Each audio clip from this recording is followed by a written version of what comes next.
Hey guys, Foxdrop, welcome back to another League of Legends video. It feels like a long time since I've done one of these like scripted, edited videos, but I'm back and I'm here to give you some tips, some tricks and some advice to help you push yourself over the finish line for that last minute end of season solo queue climb. If you want some pieces of advice that you can just quickly pick up and instantly take into rank and immediately see an increase in your win rate and your LP, then this video is for you. We all know that League of Legends and solo queue specifically is just a complete cesspit and extremely stressful, and like, why do we even play this game? I mean, I don't have an answer to that question, but the point is we do play this game and we are here and we are trying to climb in ranked.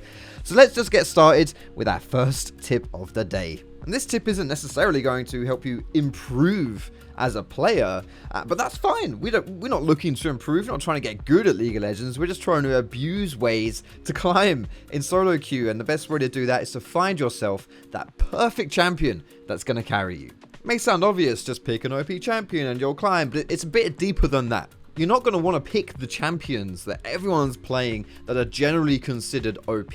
What you want to do is to find those diamonds in the rough, the champions that don't have a particularly high play rate, but still a relatively high win rate. So just go to like any stats website for League of Legends, just Google it, I'm sure you'll find some like OPGG, Lowalytics, that kind of thing, and filter through play rate. Find yourself a champion that has a low play rate but a high-ish win rate, like 51, 52% or higher. From that list, you're going to want to find a champion that's mechanically very simple. Don't pick a complicated character. It's a lot easier to be consistent in League and any game that you play if you keep it simple and keep it easy. From those simple champions, you want to pick one that you enjoy playing in a role that you enjoy playing as well, because you're going to have to grind out some games, and it's not going to be any fun if you're picking a role or a champ that you just hate playing. And then, easy as you like, just spam the shit out of that champion. I'm talking like full-on spam, like one of those champions you could shove in a tin and it would last forever. It tastes decent, but you know your gut isn't really going to appreciate it. The type that you could serve on a school dinner tray. It's a little bit grey and mushy, but technically counts as sustenance. Yeah, like proper spam. Get one or two backup champs as well, just in case something happens and your champion gets picked or banned, but that is the reason why you're choosing a low pick rate champ, so that you should get it in most of your games. That last tip was nothing about becoming a good League of Legends player, it's just abusing broken champions. This tip actually is about improving quickly. The best thing that you can do to improve ASAP as a League of Legends player is to focus on not dying. That's literally it. Don't even worry about how many kills you're getting, if you're securing objectives, if you're winning lane or anything like that. Literally just play to die the least amount of times that you can. And this isn't the be all and end all of strategies to be good at League of Legends, it's just the best way to quickly improve. And of course there are strategies that involve dying a lot that are pretty good for solo queue. Obviously just watch the boss to see that in action. But for you, yes, you sitting there watching this video with your left palm on your chin and your right hand on your mouse, or maybe down your trousers if you're a grungy bastard, you are not the boss. Just stop dying, bro. Reducing your deaths is by far like the simplest thing that you can do that will have a major impact to your performance in solo queue. And who cares if your teammates are going to rage at you for baiting them and stuff like that? Literally, don't give a crap about what your teammates think, which brings us nicely onto our third point for this video. Just mute your teammates. Type /mute all at the beginning of every single game and just don't give a shit about what your team is doing, okay? What doing? Don't care about what they're typing. Don't care about how they're pinging you. Don't care about whether they're feeding their ass off. Bro, just let them do their things, okay? Your teammates are dummies, right? And look, I hate to say it, guys, but honestly, let's be real here. You and I are also dummies. So how about we just accept that fact, embrace it, and try and do the little things that make us slightly less dumb. And if you're someone who believes that you can't mute your team because then you're not going to be able to listen to their shot calls and your communication and, oh, but we won't be able to work as a team. Fuck that, man. That is such bullshit. Like, when was the last time you made some, like, banging quality team plays in solo queue? Especially team plays that were orchestrated through the chat by your teammates. It's not that your team will never ever say anything useful or never ever use chat and communication in a positive way. It's just that for the vast majority of time, and when I say vast majority, I mean vast majority of time, team chat in League of Legends is a force for evil, not for good. And the benefit that you'll gain by not having to listen to all that garbage that goes on in chat and like bad calls from your teammates and just the flaming and the bickering and all that nonsense, the benefit that you gain from tuning that out and being able to really just like focus on your gameplay, it massively outweighs the downside of what you might lose by having to mute your teammates. Teammates really are the worst part about playing League of Legends. Unfortunately, League is a team game, so you can't really go without having teammates. But what you can do is choose who one of your teammates will be. And that's our next tip.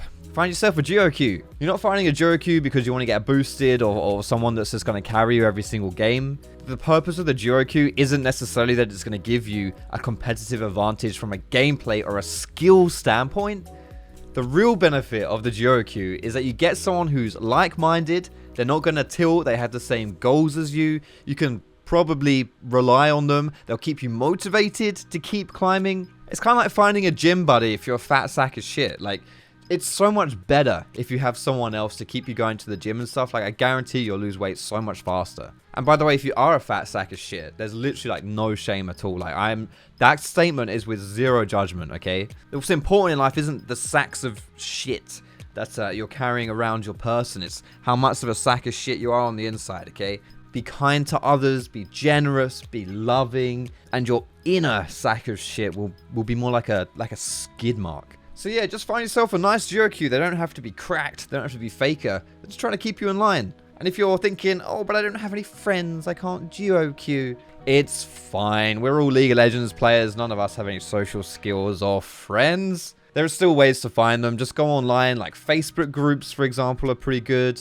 Like there are some subreddits for it. Like, just Google it, literally. Just Google how to find a duo queue, and I guarantee you'll find one. Like, there are resources out there for people like us. And our last tip for our video today is to dodge champion selects. So here's the thing about when you're trying to climb in League, right? Like, you don't suddenly have to become amazing at the game or just, like, start winning all your games. If you turn 3 of your losses into 3 wins, then assuming if you're getting like -17, +17 LP for your losses and your wins, then turning 3 losses into 3 wins is literally all you need to do to climb a whole division. So knowing when some games are just not worth playing, it is really important when you're trying to climb. So the question really is, how do you know when you should dodge a champion select? Fortunately for you, you don't need to do any thinking for yourself. No. You just have to download a tool or even just go onto a website and it will give you all the information you need on your teammates. There are apps like Professor or like Mobalytics or websites like op.gg. Literally, and I think this is the 3rd time I'm saying it in this video. Just Google it. You'll find some things. And what you want to look out for from your teammates are people who are on like mega lose streaks. You really don't want to play with those, especially if they have bad KDAs because they're most likely mega tilted. Anyone that's first timing a champion in ranked, especially if it's like a complicated champion like Zed or something like that. Or people who have locked in champions that they have ridiculously low win rates on. It's not just for your teammates though, of course. Like, remember, you are one of the dummies, okay? So anytime you've got something banned out, you don't have anything that you can play or an off roll that you know you're going to feed on, dude, just don't play the game. However, and this is important, it is easy to get addicted to dodging champ selects. It's also very easy to be very like fickle about it as well and be like, yo, this guy's lost 2 games. Oh my god, he's gonna be so shit. We gotta dodge this one. Oh my goodness, this Jax, he's got like a 49% win rate. There's no way we can win this game. Like, don't get hung up on that kind of thing. Just dodge champ selects that are really putting yourself at a disadvantage, like the really extreme ones. And with that, that's all of the tips that I want to share with you today. Thank you so much for watching the video. I hope you enjoyed it. If you did, you can leave me a cheeky thumbs up. You can leave a comment, ask me questions, whatever it is. I'll try to get around to answering your questions. Don't forget to subscribe if you haven't already. If you want to, I mean, you don't have to. I am not your real dad. I might be, actually. If your mum's paying, then maybe there's a chance just let me know if she is or not, and we'll cross that bridge when we come to it. Thank you so much for watching, guys. Have a fantastic day. Good luck on your solo queue climb. And I'll see you in my next video.